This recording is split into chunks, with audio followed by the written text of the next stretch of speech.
If you're a trans person or a person of color that belongs to the wider alphabet mafia, you will have met him in a corporate environment. By him, I mean the Pete Buttigieg, Scott Bessent, West Streeting, Tim Cook. White cisgender man in a position of power that was lulled into thinking that he was now in fact normal and white.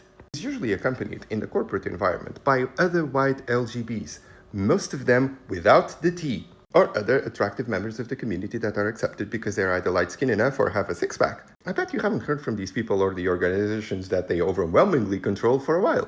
But worry not, they might have been silent on Gaza whilst supportive of the government of Israel, silent on Sudan whilst going to Dubai on holidays, might have received sponsorships from Apple because the DRC is not in their horizon. They might have been silenced on immigration, on the abuse of asylum seekers, and been diffident on Black Lives Matter, as well as silent or connivant in the erosion of trans rights.